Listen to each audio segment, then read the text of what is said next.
ഹൽഖ അല്ലെങ്കിൽ ആത്മീയ സദസ്സുകൾ ഇത് ഒരുമിച്ച് കൂട്ടാം എന്ന് നബി തങ്ങൾ തന്നെ പഠിപ്പിക്കുന്നു. ഈ ഹദീസ് ഉദ്ധരിച്ച ശേഷം ഹാഫിദ് അസ്കലനി റളിയല്ലാഹു വ്യക്തമായി തന്നെ പഠിപ്പിക്കുന്നു, വഫിൽ ഹദീസി കേട്ടോളൂ, ഇറക്കിയിട്ട് ആത്മീയ സദസ്സുകളെയും ദിക്ർ ഹൽഖകളെയും ഒന്നിനും കൊള്ളാത്ത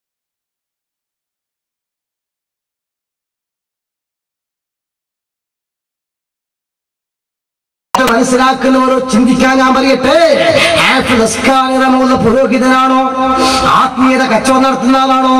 അസ്കലനി റളിയല്ലാഹു പഠിപ്പിക്കുന്നു, വഫിൽ ഹദീസി ഫദ്ലു മജാലിസ് ദിക്രി വദ്ദാകിരീന വഫദ്ലുൽ ഇജ്തിമാഇ അലാ ദാലിക.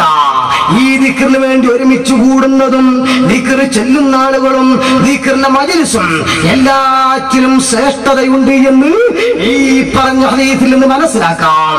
അപ്പോൾ സ്വലാത്തിന്റെ ഹൽഖകളും ദിക്റിന്റെ ഹൽഖകളും എല്ലാം മഹാനായ പ്രവാചകർ അംഗീകരിച്ചതാണ്. എന്നാൽ ഈ ആത്മീയത കച്ചവടമാണ്, ദിക്റുകൾക്ക് കച്ചവടമാണ്, അതല്ല ആത്മീയത എന്ന് പറയുന്ന ജമാഅത്ത് ഇസ്ലാമിയോ അവർ നടത്തുന്ന പ്രവർത്തനം കണ്ടോ നിങ്ങളോ? 1996 ജനുവരി 6-7 തീയതികളിൽ ഇസ്ലാമിയ കോളേജ് ശാന്തപുരം 41ാം വാർഷിക സമ്മേളനം കേരളത്തിലെ ജമാഅത്ത് ഇസ്ലാമിയുടെ ഏറ്റവും ടോപ്പ് സ്ഥാപനം. ആ സ്ഥാപനത്തിന് 41ാം വാർഷികം.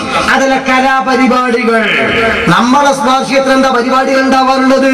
1 ഉത്ബോധന പ്രസംഗം, 2 ദിക്ർ ഹൽഖ, ബുർദ മജ്‌ലിസ്, സുബ്ഹാനല്ലാഹ് ദുആ സമ്മേളനം. ദുആ സമ്മേളനമൊക്കെ ശരിക്കും നമ്മുടെ ലഘുലേഖയിൽ നിശിതമായി തന്നെ വിമർശിച്ചിട്ടുണ്ട്. എന്നാൽ ഇവർക്ക് വല്ല കഥയും അറിയും, ആടന്തറിഞ്ഞു അങ്ങാട് നിലവാരം വന്നതുപോലെ ഇപ്പോഴത്തെ സോളിലാറ്റിന്റെ പിള്ളേർക്ക് അറിയണ്ടേ ജമാഅത്ത് ഇസ്ലാമി തുടങ്ങിയത് എങ്ങനെയാണ് എന്ന്. സത്യത്തെ ജമാഅത്ത് ഇസ്ലാമി 1941 രൂപീകരിക്കുമ്പോ തന്നെ മൗദൂദി ആരംഭിച്ചത് തന്നെ ദുആ സമ്മേളനത്തോടു കൂടെയാണ്. അത് ഇവരുടെ ലഘുലേഖയിലും പ്രത്യേകം വിമർശിച്ചത് കൊണ്ട് ആ ഭാഗം മാത്രം ഞാനൊന്ന് വായിക്കുക. കൊണ്ട് ജമാഅത്ത് ഇസ്ലാമിയുടെ രൂപീകരണ പശ്ചാത്തലം വിശദീകരിച്ച ശേഷം അവർ വ്യക്തമായി പറഞ്ഞു, അസാൻ മൻസൂർ നുഅ്മാനി സാഹിബിനെ ദുആ ശുറൂക്കി. ബാങ്ക് കൊടുത്തു കഴിഞ്ഞപ്പോ ഉള്ള 75 ആളുകളെ കൊണ്ട് മൻസൂർ നുഅ്മാനി ദുആ പ്രാർത്ഥന തുടങ്ങി. देर तक लोग खुदा के हुजूर में रोते रोते और गिड़गिड़ते रहे. അങ്ങനെ എന്ത് ചെയ്തു?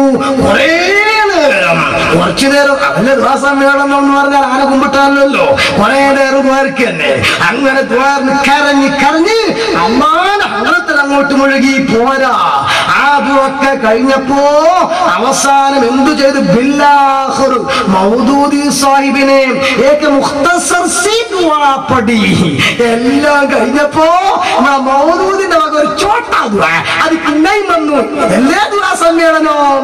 എന്നിട്ട് ഇപ്പോ ലഘുലേഖർക്കിട്ട് പറയാ ദുആ സമ്മേളനം നടത്താനേ ഉണ്ട്. ഇവർ ദുആ സമ്മേളനത്തിന് ആളെ കിട്ടുന്നില്ല. കാരണം നാടകം കളിക്കുന്ന ആൾക്കാർ വേർന്നാൽ സ്വാഭാവികമായിട്ട് ആളെ കിട്ടൂല, ഉറപ്പല്ല. കുറിക്കുന്നത് കുറുക്കല്ലാത്തുണ്ട്. ഓരോ ആളുകളും ചെയ്യേണ്ടവർ ചെയ്യേണ്ടത് ചെയ്യണം. നിങ്ങൾ നടത്തുന്ന ആത്മീയത ഏതാ? കപടാത്മീയത, കച്ചവടാത്മീയത, മന്ത്രവും ഉറുക്കും കപടാത്മീയത. അതേപോലെ തന്നെ സ്വലാത്തേൽക്ക കപടാത്മീയത, കച്ചവടാത്മീയത. എന്നാൽ ഒറിജിനൽ ആത്മീയത ഏതാണ്? അത് അഭിനയാത്മീയത. കേട്ടോളൂ, കലാപരിപാടികൾ. സ്വഹീഹുൽ ബുഖാരിയിലും മുസ്ലിമിലും വന്ന റസൂലുള്ളാഹിന്റെ മുത്തനബിന്റെ സുന്നത്ത. കേട്ടോളൂ, കൊച്ചിൻ ഷരീഫ് നയിക്കുന്ന ഗാനമേള. സുബ്ഹാനല്ലാഹ്. അതെ, നമ്മളോ ഉള്ളാട്ടങ്ങൾ നടത്തുന്ന ദുആ സദസ്സ്. ഇവർക്ക് കൊച്ചിൻ ഷരീഫ് നയിക്കുന്ന ഗാനമേള.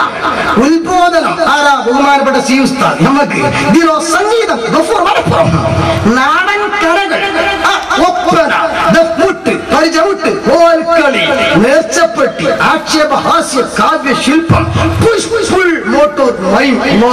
എന്താ സാധനം? ഒന്നും തള്ളുന്ന അർത്ഥം വെക്കുക. സ്കൂളിൽ വന്ന് അങ്ങനെയാണല്ലോ. കേട്ടാവട്ടെ, ഫുൾ മോട്ടോർ മൈം, മാജിക് ഷോ, മിമിക്സ് പരേഡ്, മുള്ളും മലർ, വില്ലടിച്ചാം പാട്ട്, ഗതകാല സ്ത്രീ, സംഗീത ശില്പം, അന്തേവാസികൾ, ലഘു നാടകം, ഇന്ദ്രസഭയിലെ ഈനാം പേച്ചുകൾ, വില്ലടിച്ചാം പാട്ട്, ചന്ദ്രോദയം, സാമൂഹ്യ നാടകം, ആശ മരിച്ചിട്ടില്ല അൽഹംദുലില്ലാ, ആക്ഷേപഹാസ്യ നാടകം. അല്ലയോ നാടകം അഭിനയിക്കുന്നവരെ, മഹാന്മാരായ പണ്ഡിതന്മാര് വേഷം കെട്ടിയിട്ടോ അന്യമതസ്ഥരുടെ മുമ്പിൽ ഇസ്ലാമിനെ പരിചയപ്പെടുത്തുന്ന, ഇസ്ലാമിനെ പരിഹാസ്യരാക്കുന്ന നാടകത്തിൽ അഭിനേതാക്കളെ, അല്ലാഹുവിന്റെ റസൂൽ പഠിപ്പിച്ചതുപോലെ ആത്മീയമായ നേതാക്കന്മാർ പുറകിൽ ഒരുമിച്ചുകൂടി സുബ്ഹാനല്ലാഹും അൽഹംദുലില്ലാഹും അസ്തഗ്ഫിറുല്ലാഹും തക്ബീറുകളും ചൊല്ലി അർഹമുർ റഹീമായ റബ്ബിനോട് ദുആ ചെയ്യുമ്പോൾ ആ ദുആയെ പരിഹസിച്ചുകൊണ്ട് മാതാമൃതാനന്ദവയുടെ കോലം കെട്ടി വർഗീയത ഉണ്ടാക്കാനും മഹാന്മാരായ സയ്യിദന്മാരുടെ വേഷം കെട്ടിയിട്ട് ജനങ്ങൾക്കിടയിൽ ഇസ്ലാമിനെ തകർക്കാൻ ശ്രമിക്കുന്ന സോളിഡാരിറ്റിയുടെ പ്രവർത്തനത്തിൽ കുടുങ്ങിപ്പോയവരെ ഞാൻ ചോദിക്കട്ടെ, അഭിനയമാണോ ആത്മീയത? നാടകമാണോ ആത്മീയത? അതല്ല ഞാൻ ചോദിക്കുന്നു, ഒപ്പനയാണോ ആത്മീയത? കോൽക്കളിയാണോ ആത്മീയത? എന്താണ് ആത്മീയത? ആത്മീയത എന്ന് പറഞ്ഞാൽ നാടകം കളിക്കലല്ല എന്നല്ല, മറ്റേതെങ്കിലും ടീമിന്റെ വേഷം ധരിക്കലും നാടകം കളിക്കലും അതുപോലെ തന്നെ പരിഹസിക്കലും ഒക്കെ അല്ലാഹുവിന്റെ റസൂൽ വിലക്കിയതല്ലേ? ഇബ്നു അബ്ബാസ് ഉദ്ധരിക്കുന്ന ഹദീസിൽ തന്നെ കാണാം, നബി സല്ലല്ലാഹു അലൈഹി വസല്ലം